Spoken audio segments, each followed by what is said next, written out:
ایک پرندہ غلامی کو برداشت نہیں کرتا۔ پرندے کی یہ خواہش ہوتی ہے کہ میں آزاد رہوں، بھلے بھوکا اور پیاسا رہ جاؤں، لیکن پنجرے کے اندر کسی کا غلام بن کر نہ رہوں، کسی کا محتاج نہ رہوں۔ جنگلوں کے اندر پرندے کی خواہش ہوتی ہے کہ میں بھوک اور پیاس تو برداشت کر لوں گا، لیکن مرضی کے ساتھ اڑوں، مرضی کے ساتھ بیٹھوں، مرضی کے ساتھ کھاؤں پیوں۔ تو اسی طرح انسان بھی غلامی کو برداشت نہیں کرتا۔ انسان کی فطرت میں آزادی ہے، انسان آزاد پیدا ہوا ہے اور آزادی کو ہی پسند کرتا ہے۔ تو آج کچھ نادان ایسے ہیں جو یہ کہتے ہیں اور سٹیٹس لگاتے ہیں واٹس ایپ پر کہ جی آپ کو 76 سال کی غلامی مبارک ہو۔ یہ در حقیقت نادانی ہے، در حقیقت کم عقلی ہے۔ یہ وہ لوگ ہیں جن نے پاکستان کو اندر سے دیکھنے کی بجائے باہر سے بھی نہیں دیکھا ہوتا۔ وہ لوگ اس طرح کی غلط باتیں لوگوں کی باتوں میں آ کر کہہ دیتے ہیں۔ اسی کو اصغر سدائی صاحب نے 1944 میں پاکستان بننے سے 3 سال پہلے یہ کہا تھا، اپنا وطن ہوتا ہے اپنا وطن، غیر کی باتوں میں مت آ، پاکستان کا مطلب کیا، لا الہ الا اللہ۔ تو چونکہ ان لوگوں کو پتہ نہیں پاکستان کا معنی کیا ہے، جس کو علماء کرام کی زبان میں کہا جاتا ہے ایک لغوی معنی، ایک اصطلاحی معنی۔ پاکستان کا اصطلاحی معنی ہے لا الہ الا اللہ، اور پاکستان کا لغوی معنی ہے پاک لوگوں کی سرزمین۔ اور چونکہ ان لوگوں کو پتہ نہیں، اسی لیے تو لوگوں کی باتوں میں آ جاتے ہیں اور یہ کہتے ہیں کہ جی 76 سال کی غلامی مبارک ہو۔ یہ بھائی غلامی نہیں، آزادی ہے۔ ہاں اتنا ضرور ہے، آپ کی بات میں کچھ صداقت بھی ہے، وہ اس طرح کہ ہمیں انگریزوں سے تو آزادی مل گئی ہے، لیکن جو ظالم حکمران ہیں ان سے آزادی نہیں ملی۔ تو اس میں ہمارا قصور ہے، کیونکہ اللہ رب العزت فرماتے ہیں ان اللہ لا یغیر ما بقوم حتی یغیروا ما بانفسہم۔ جو اپنی حالت کو قوم بدلنا نہیں چاہتی، اللہ بھی اسے بدلتے نہیں ہیں۔ تو چونکہ ہماری قوم ان ظالموں سے چھٹکارا پانا نہیں چاہتی، اسی لیے اللہ تعالیٰ ان کو چھٹکارا بھی ہمیں نہیں دے رہے۔ تو اس میں جو قصور ہے وہ ہمارا ہے۔ باقی میں نے عرض کی ہے پاکستان کا معنی ہے پاک لوگوں کی سرزمین۔ تو اس امت کے جو پاک لوگ گزرے ہیں ان پر اول میں مصائب آئے ہیں، پریشانیاں آئی ہیں، تکلیفیں آئی ہیں، آزمائشیں آئی ہیں۔ یہی وجہ ہے اس امت کے جو سر فہرست پاک لوگ ہیں جناب نبی کریم صلی اللہ علیہ وآلہ وسلم، تو شعب ابی طالب کے اندر 3 سال بھوکے اور پیاسے گزارے ہیں کہ پوری دنیا نے بائیکاٹ کیا ہوا تھا، تو اس پر پتے کھا کر پاک لوگوں نے گزارا کیا ہے، پھر پیشاب کی بجائے مینگنیاں کرتے رہے۔ آج آپ دیکھیں ان کی نسلیں کیسے سکون میں ہیں۔ تو ہم بھی اپنے آپ کو ایسے تسلیاں دیتے ہیں کہ شاید ہمارے اوپر آزمائش ہو، شاید ہمارے اوپر حالات ویسے آ رہے ہوں جس طرح پاک لوگوں پر حالات آئے ہیں۔ تو ان حالات کا مقابلہ کرنا چاہیے صبر کے ساتھ۔ یہ نہیں کہ حالات کا مقابلہ ہم کریں نہیں اور اپنے آپ کو لعن طعن کریں اور برا بھلا کہیں، وگرنہ بر اعظم ایشیا کے اندر دوسرے نمبر پر سب سے بڑا ملک ہمارا ملک ہے، ہمارا وطن عزیز ہے، اور یہ سپر پاور ملک ہے۔ کوئی ایسا لٹھو پٹو ملک نہیں ہے، کوئی ایسے ریت کے اوپر عمارت نہیں کھڑی۔ اس کی بنیادوں کے اندر شہداء کا خون ہے۔ وہ قوم جس نے اپنے جگروں سے مراد اپنے بیٹوں کو، بیٹیوں کو، اپنے ننھے منھوں کو، آپ نے تو شاید دیکھے ہیں نا کہ سیخ کے اندر مرغی کی بوٹیوں کو پرویا جاتا ہے، لیکن انہوں نے اپنے جگروں کو پرویا ہے، اپنے بیٹوں کو، بیٹیوں کو پرویا ہے۔ تو ان کے خون پر اس پاکستان کی بنیاد میں ان کا خون ہے، تو اسی لیے اس کو کوئی گرا بھی نہیں سکتا۔ یہی وجہ ہے آج تک اس کو کوئی خیر خواہ حکمران نہیں مل رہا، اس کے باوجود اللہ رب العزت کی امان اس ملک پر ہے۔ اور اس میں جو کیوں قرآن سب سے زیادہ اسی ملک کے اندر پڑھا جاتا ہے۔ سعودی عربیہ اگرچہ ہم اس کی تعظیم کرتے ہیں، ساری دنیا ادھر لپکتی ہے کیونکہ مکہ اور مدینہ وہیں پر ہے، تو ہر مسلمان کی یہ خواہش ہوتی ہے کہ زندگی میں ایک بار ضرور جو وہ ملک اتنے حافظ سال کے اندر تیار نہیں کر سکتا جتنا پاکستان کے اندر تیار ہو رہے ہیں۔ پاکستانی قوم ہو یا اسی طرح کسی دیگر اسلامی ملک کی قوم ہو، تو وہ باہر جا کر غیروں کی تعلیم حاصل کرنے کے لیے جاتے ہیں، لیکن واحد اسلامی ملک ہے سعودی عربیہ بھی ایسا نہیں ہے کہ جس کے اندر لوگ اسلامی تعلیم حاصل کرنے کے لیے جاتے ہیں۔ لوگ پاکستان کے اندر آ کر مذہبی تعلیم حاصل کرتے ہیں، اسلام کی تعلیم حاصل کرتے ہیں۔ اس سے معلوم ہوتا ہے اللہ رب العزت کی امان ہے اس پر، اللہ نے اس کی حفاظت کرنی ہے۔ کیوں؟ اس کے اندر قرآن پاک ہے اور حضور کا فرمان ہے ان اللہ یرفع بہذا الکتاب اقواما ویضع بہ آخرین، کہ اللہ اس قوم کو قرآن کی یرفع بہذا الکتاب، قرآن کے ذریعے بلندیاں بھی دیتا ہے اور پست بھی کرتا ہے۔ اس قوم کا پالا قرآن کے ساتھ ہے، تو انشاءاللہ اللہ رب العزت ان کو ترقیاں ضرور دیں گے، لیکن اس کے لیے ہمیں تھوڑی سی کوشش کرنی ہوگی کہ حکمرانوں کے اندر چینجنگ لانی پڑے گی، ہمیں حکمرانوں کے اندر ہمیں تبدیلی لانی پڑے گی۔ اگر ہم حکمرانوں میں تبدیلی نہیں لے کر آتے تو پھر ہندو اور مسلمانوں کے اندر کوئی فرق نہیں ہے، کیونکہ انہوں نے فرق ہی نہیں رکھا ہوا۔ پہلے آپ نے یہ سنا ہوگا اور سیکورٹی پاکستان کے اندر بھی آپ نے شاید وزٹ کیا ہوگا، پڑھا ہوگا کہ دو قومی نظریے تھے، ہندو مسلم الگ الگ قومیں ہیں، لیکن اس کے باوجود 14 اور 15 اگست کو جب ہم دیکھتے ہیں جشن آزادی کو، ان کی آزادی میں اور ان کی آزادی میں کوئی فرق نہیں ہوتا۔ مطلب ہندو مسلم الگ الگ قومیں تو ہیں، پر ان کے الگ الگ ڈھول نہیں ہیں، ان کے الگ الگ باجے نہیں ہیں، ان کے الگ الگ گانے نہیں ہیں، ان کے الگ الگ ڈانس نہیں ہیں۔ ڈانس، گانے، باجے، پوں پاں، یہ ساری ایک جیسی ہے۔ تو اس میں بھی ہمیں اپنے تشخص کو برقرار رکھنا چاہیے۔ ہمارے طور طریقے علیحدہ ہیں ان سے ہمیں چھٹکارا پانا چاہیے۔ اور وہ حکمران جو در حقیقت اب بھی اپنے گلوں کے اندر غلامی کا توق ڈالے ہوئے ہیں، یہی وجہ ہے جس انگریز کو ہمارے بڑوں نے 7 سمندر پار جوتے مار کر بھگایا تھا، یہ 7 سمندر پار جا کر ان کے جوتے سیدھے کرتے ہیں۔ تو اسی لیے ان حکمرانوں کو تبدیل کرنا پڑے گا اور اچھے حکمران لے کر آنے پڑیں گے۔ اچھا حکمران وہی ہو سکتا ہے جس کے پاس دینی تعلیم ہوگی۔ کیوں؟ اللہ رب العزت فرماتے ہیں اللہ نزل احسن الحدیث کتاب متشابہ مثانی تقشعر منہ جلود الذین یخشون ربهم ثم تلین جلودهم وقلوبهم الی ذکر اللہ۔ جن کے دلوں کے اندر قرآن ہوتا ہے تو قرآن ان کے دلوں کو نرم کر دیتا ہے، اس لیے یہ نرم دل لوگ ہوتے ہیں۔ پھر جو قرآن والے ہوتے ہیں وہ یہ کہتے ہیں اگر دریائے فرات کے کنارے پر کتا بھی بھوک کی وجہ سے مر گیا تو ہمیں حساب دینا ہوگا۔ آج چونکہ انسان مر رہے ہیں اور حیوان بھی مر رہے ہیں، ساری دنیا تڑپ رہی ہے، علاج نہیں کروا سکتی، بیمار آپ کے سامنے ہیں، اور لوگوں کی بیٹیاں جوان ہو کر بیٹھی ہوئی ہیں، لوگوں کے چولہے ہی نہیں جل رہے، تو اس میں جو قصور ہے وہ در حقیقت ہمارا ہے۔ ہم تعلق ہی کو نہیں چھوڑ رہے، تعلق کی بنا پر ووٹ دے دیتے ہیں اور نہیں دیکھتے ہماری قوم کا مفاد کس میں ہے، ملک کا مفاد کس میں ہے، ہمارا مفاد کس میں ہے، ہم دیکھتے ہیں تعلق کو۔ اسی تعلق کو چھوڑنے کے لیے اصغر سدئی صاحب نے 1944 کے اندر یہ کہا تھا، چھوڑ تعلق داری چھوڑ، اٹھ محمود بتوں کو توڑ، اور ایک اللہ سے رشتہ جوڑ اور غیر اللہ کا نام مٹا۔ پاکستان کا مطلب کیا؟ آج ہم تعلق کو نہیں چھوڑ رہے ہیں، تعلق کی بنا پر ووٹ دیتے ہیں کہ نہیں یہ میرا رشتہ دار ہے، وہ کیا کہے گا کہ اپنے نے ووٹ ہی نہیں دیا، میرے علاقے والے نے مجھے ووٹ ہی نہیں دیا۔ بھائی تو اس لائق ہی نہیں ہے کہ تجھے ووٹ دیا جائے۔ تو اس لیے یہ ہمارا قصور ہے، اور ہمیں کیا کرنا چاہیے؟ اپنے آپ کو سلجھانا چاہیے اور اس لائق بنانا چاہیے، اور ہمیں چکنا رہنا چاہیے، ہمیں اب آنکھیں کھول لینی چاہیے۔ اسی کو اصغر سدئی صاحب نے کہا تھا نا، اٹھ وقت بیداری ہے، جنگ شجاعت جاری ہے، آتش و آہن سے لڑ جا، پاکستان کا مطلب کیا؟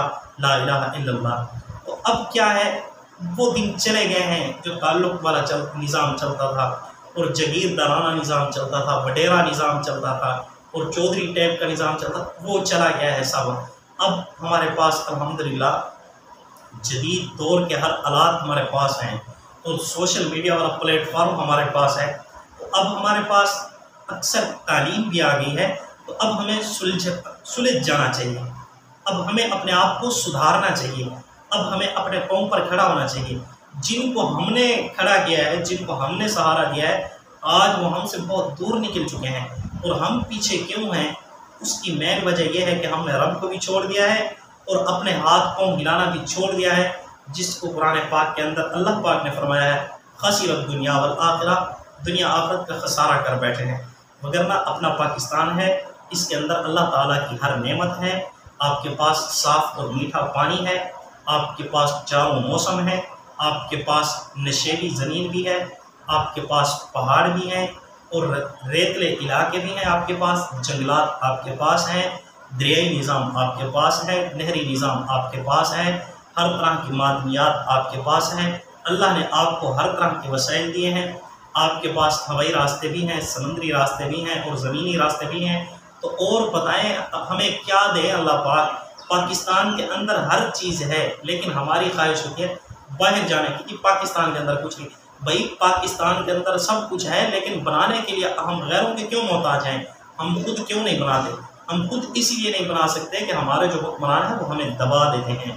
تو جب ہم حکمرانوں کو تبدیل کریں گے، اچھے حکمران لے کر آئیں گے جو ملک کے اور عوام کے خیر خواہ ہوں گے، تو پھر انشاءاللہ ان چیزوں کے اندر تبدیلی بھی آئے گی۔ اگر ہم حکمرانوں کو بدلتے نہیں ہیں تو یہ ہمارے سر پر جوتے مارتے رہیں گے اور خود عیاشیں کرتے رہیں گے، اور وہ آزاد ہیں کہ جو نچلے طبقے کے لوگ ہیں، کمزور طبقے سے تعلق رکھنے والے ہیں، وہ در حقیقت پھر غلام ہی ہیں۔ پھر ان لوگوں کی بات درست ہے جو یہ کہتے ہیں 76 سال غلامی کی آپ کو مبارک ہوں، تو پھر وہ کیا کہہ رہے ہیں؟ درست کہہ رہے ہیں اگر ہم حکمرانوں کو نہیں بدل دیں۔ کیوں؟ آپ نے دیکھا ہوگا جو کمزور طبقہ سے تعلق رکھنے والے ہیں ان کے گھروں کے اندر گھی ہے تو چینی نہیں، چینی ہے تو پتی نہیں، پتی ہے تو مرچ نہیں، مرچ ہے تو نمک نہیں، نمک ہے تو آٹا نہیں، آٹا ہے تو اسی طرح کیا ہے بھئی آٹے کو پکانے کے لیے تو ایندھن ہی نہیں ہے، گیس ہی نہیں ہے، تو پھر اس کے لیے قصور جو ہیں وہ ہم خود ہی ہیں۔ اس قصور کو دور کرنے کے لیے ہمیں حکمرانوں کو بدلنا پڑے گا، اور حکمران بھی وہ لے کر آنے چاہیے جو نیچے سے اوپر کی طرف جائے، ڈائریکٹ اوپر والوں کو نہ لے کر آئیں۔ اور ہماری قوم کے اوپر یہی ظلم کیا جا رہا ہے کہ جو بھی حکمران آتا ہے تو وہ اونچی لیول کا حکمران آتا ہے جس کو بھوک کا پتہ ہی نہیں ہوتا، جس کو یہ احساس ہی نہیں ہوتا بھوک کیا ہوتی ہے۔ حالانکہ اسلام نے پورا مہینہ رمضان کے روزے اسی لیے رکھے ہیں کہ غریب کی بھوک کا ان کو احساس ہو۔ چلو 30 دنوں میں کوئی ایک دن تو روزہ رکھیں گے، یہ خبیث ایک دن بھی روزہ نہیں رکھتے، تو اللہ پاک غرباء کے ساتھ ہے۔ یہی وجہ ہے کہ زکوٰۃ ہے تو وہ غرباء کے لیے ہے، خیرات ہے تو وہ غرباء کے لیے ہے، اور یہ جو ہمارا نظام ہے یہ غرباء کے خلاف ہے۔ اب دیکھیں جو سرکاری ملازمین ہیں ان کی تنخواہیں بڑھا دی جاتی ہیں، اور اسی طرح جتنا بھی سرکاری عملہ ہے ان کی تنخواہیں بڑھ جاتی ہیں، اور جو غریب ہے یہ مہنگائی کا یہ میزائل بھی اپنے اوپر جھیل لیتے ہیں، اور اسی طرح مہنگائی کا طوفان بھی برداشت کرتے ہیں، ہر طرح کا دکھ سکھ خود برداشت کرتے ہیں، لیکن جو حکمران ہیں وہ موجیں اڑاتے ہیں۔ یہی وجہ ہے غریب پانی کے اندر ڈوبتے رہے، غریبوں کو انجیکشن لگاتے گئے کورونا کی بنا پر، لیکن امیر جو ہے وہ موجیں اڑاتے رہے، اور جو باہر سے امداد آئی وہ بھی کھا گئے۔ اور آپ نے دیکھا ہوگا اب جو تقریب ہوگی، اس تقریب کے اندر جو سرکاری تقریب تھی پچھلے سال کی، اس سال کی بات ہی نہیں کرتے، اس سال میں چونکہ تقریباً کوئی 3 دن رہ گئے ہیں، تو اس لیے میں یہی عرض کروں گا جو پچھلے سال کی سرکاری تقریب تھی اس میں آپ دیکھیں پاکستانی قوم کے کتنا پیسوں کو اڑایا گیا ہے۔ 4 ارب سے زیادہ اس پاکستانی قوم کے ایک سرکاری تقریب پرچم کشائی کی تقریب پر اڑائے جاتے ہیں۔ وہ قوم جس کے پاس چینی اور پیاز ہی نہیں ہے، جس قوم کے پاس نمک تک نہیں ہے، یقین جانیے ایسے بھی لوگ ہیں جو تڑپ رہے ہوتے ہیں بخار میں، لیکن ان کے پاس 10 روپے نہیں ہوتے کہ وہ پیناڈال گولی لے کر اپنے کم از کم بخار کو کنٹرول کر سکیں۔ تو اس قوم کے جو حکمران ہیں وہ 4 ارب روپیہ ایسے اڑا دیتے ہیں مفت میں جس کا کوئی دنیا آخرت کے ساتھ فائدہ نہیں ہے۔ ہاں جس نے آزادی کی تقریب منانی ہے تو اس میں بتلایا جائے ہم نے اتنی بے روزگاری ختم کی ہے، اتنی بے آباد زمین کو ہم نے آباد کیا ہے، اور اتنا ہم نے بے روزگاری ختم کیا اور روزگار فراہم کیا ہے، اور اتنا ہم نے بد امنی کو ختم کیا ہے۔ یہ کیا ہے کہ جی میزائلوں کو اڑایا جاتا ہے، وہ بھی پاکستانی قوم کے پیسوں کو مفت میں ہوا میں اڑا دیا جاتا ہے، جس طرح سگریٹ پی کر دھوئیں کے ذریعے ہم کیا کر دیتے ہیں پیسوں کو اڑا دیتے ہیں، اسی طرح یہ بھی ہے۔ باقی کچھ بھی نہیں، جہازوں کو ٹکرانا، یہ پریڈ کرنا، یہ کچھ بھی نہیں ہے۔ پریڈ کی جاتی اس میں بتلایا جاتا، خوشی کا اظہار تب ہوتا جب یہ بتلاتے کہ ہمارے اتنے نوجوان ہیں اور اتنے وہ ہیں جو یونیورسٹی سے فارغ ہوئے ہیں، اتنے کالج سے فارغ ہوئے ہیں، اور اتنے اسکولوں سے اتنی تعلیم حاصل کی ہے، اور ان کو یہ روزگار فراہم کیا گیا ہے، اور یہ بے روزگاری ختم کی گئی ہے، اور یہ پروجیکٹ تیار کیے گئے ہیں، اور یہ ہم نے ترقی کی طرف قدم بڑھایا ہے، اور یہ ہم نے اپنے دفاع کو مضبوط کیا ہے۔ اس طرح کو بتلایا جائے تو پھر تو جشن ہے، پھر تو خوشی ہوتی ہے، مگر نہ یہ کیا خوشی ہے کہ ادھر بیٹھ کر مختلف قسم کے مختلف انواع کے کھانے کھا رہے ہوتے ہیں، جس دسترخوان کے اوپر ایک قسم کے کھانے نہیں، ہزاروں قسم کے کھانے پڑے ہوتے ہیں، پھر ان میں ایک قسم کی نہیں کوئی 20 قسم کی سلادیں پڑی ہوتی ہیں، پھر ایک قسم کی نہیں کوئی تقریباً 100 قسم کے تو ان کے اوپر پھل پڑے ہوتے ہیں، اور وہ غریب لوگوں کے ٹیکسوں سے نوچ کر خود کیا ہے اپنے پیٹ کے اندر بھرے ہوتے ہیں۔ کیا انہوں نے حساب نہیں دینا؟ کیا انہوں نے مرنا نہیں؟ آج یہ مختلف قسم کے رنگ برنگ کے کھانے کھا رہے ہیں، کل قبر کے اندر ان کو جا کر مختلف قسم کے رنگ برنگ کے ان کو کیڑے مکوڑے کھائیں گے۔ اور جو لوگ اس طرح کا مال کھا جاتے ہیں تو ان کے دل سخت ہو جاتے ہیں۔ ثم قست قلوبکم من بعد ذلک، جب یہ حالت ہو جاتی ہے نا کہ یہ حرام کھاتے رہتے ہیں اور اسی طرح غریب عوام کا خون نچوڑتے رہتے ہیں، تو پھر ان کے جو دل ہیں یہ سخت ایسے ہو جاتے ہیں جس طرح پتھر ہوتے ہیں، پھر ان کو غریب کا احساس نہیں رہتا۔ تو ایسا حکمران لے کر آنا چاہیے جو حکمران پیٹو حکمران نہ ہو، سادہ حکمران ہو، جس کو ایک کھانا ملے تو وہ اپنا پیٹ بھرے اور شکر ادا کرے۔ وَإِسْتَأْذَنَ رَبُّكُمْ لَئِن شَكَرْتُمْ لَأَزِيدَنَّكُمْ۔ تو اس طرح کا اگر حکمران نہیں آتا تو کبھی بھی ہم ترقی نہیں کر سکتے۔ اور 14 اگست آ رہی ہے 3 دن بعد، تو میں یہ بھی عرض کرتا چلوں چونکہ مذہبی رہنما ہونے کی حیثیت سے یہ ہماری ذمہ داری بھی بنتی ہے کہ یہ آزادی ایک بہت بڑی نعمت ہے اللہ تعالیٰ کی طرف سے، اور نعمت پر شکر ادا کیا جائے تو اللہ رب العزت نعمت کو بڑھا چڑھا دیتے ہیں۔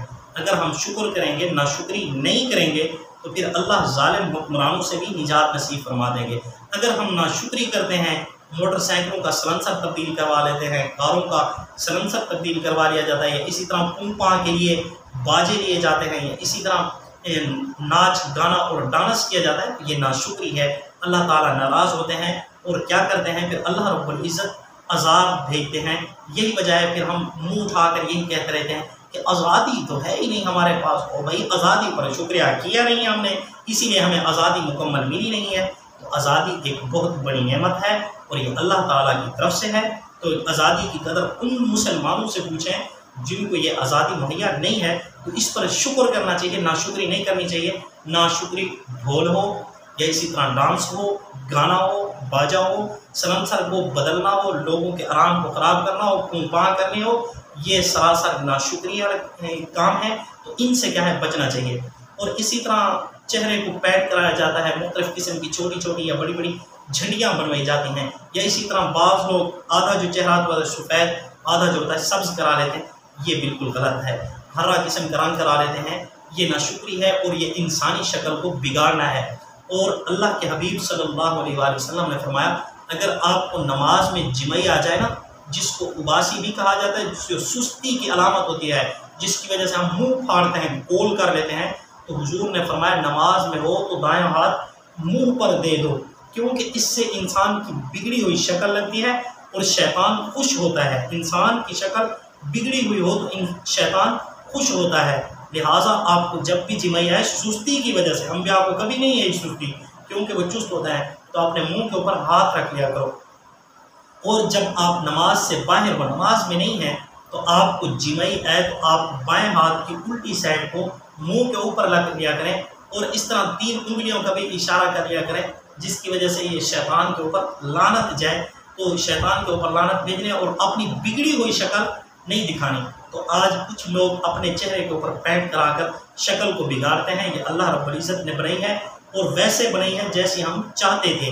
لقد خلقنا الانسان فی احسن تقویم، اللہ پاک فرماتا ہے کس قدر خوبصورت میں نے انسان کو بنایا، اور انسان اپنی شکلوں کو کیا کر رہا ہے، بگاڑ رہا ہے۔ اب آپ نے دیکھا ہوگا کوئی بندہ ایسا نہیں جو شیشہ دیکھے اور یہ کہتا ہو کہ نہیں یار میری جو شکل ہے نا وہ اس طرح نہیں، اس طرح ہونی چاہیے تھی، میرا جو ناک ہے وہ تھوڑا مڑا ہوا ہونا چاہیے تھا، میرا جو کان ہے یہ اس طرح نہیں، تھوڑا باہر کی طرف ہونا چاہیے تھا، میری جو ناک ہے یہ اوپر نہیں نیچے ہونی چاہیے، تھوڑی لمبی ہونی چاہیے۔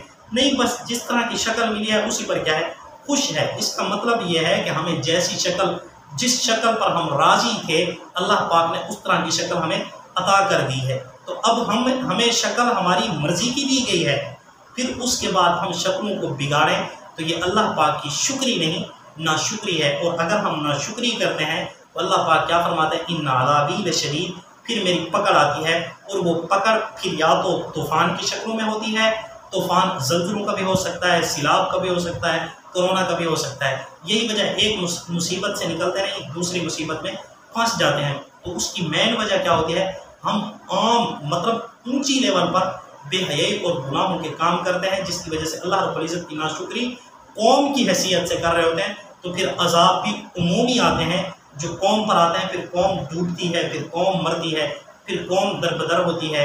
یہی وجہ ہے ہمارے جو پاکستانی ہیں وہ انٹرنیشنل فقیر بھی ہیں، آپ کو پتہ ہونا چاہیے۔ وہ کیوں؟ اس لیے کہ ہم انٹرنیشنل ناشکرے بھی ہیں، جہاں پر ہم شکر گزار ہیں وہاں پر ناشکرے بھی ہیں، تو اس لیے ان چیزوں سے احتیاط کرنی چاہیے۔ ہاں علماء کرام نے اتنی جھنڈیاں لگایا، واحد دن ہے جس دن کے اندر ایک ہی قسم کا جھنڈا ہر گھر کے اندر اور ہر پارٹی والے لگاتے ہیں، مگر نہ پورے سال اپنے ہی جھنڈے کے اوپر زور دیا جاتا ہے، اپنے ہی جھنڈوں کو لہروایا جاتا ہے۔ جی یہ پی پی کا جھنڈا ہے، یہ پی ٹی آئی کا جھنڈا ہے، یہ نون لیگ کا جھنڈا ہے، یہ فلاں جماعت کا جھنڈا، اپنے جھنڈوں کو لہرواتے ہیں۔ پاکستانی جھنڈوں کو ہم نے پیچھے پھینکا ہوا ہے، تو واحد دن ہے جس دن کے اندر ہر گھر میں ایک ہی جھنڈا لہرایا جاتا ہے۔ یہ جھنڈے تو لہرائیں لیکن فضول حرکتیں نہ کریں، اگر فضول حرکتیں کرتے ہیں تو وہ فضول خرچی ہے، اور وہ جو فضول خرچہ کرتا ہے وہ شیطان کا بھائی ہے۔ دعا ہے اللہ رب العزت ہمیں فضول خرچ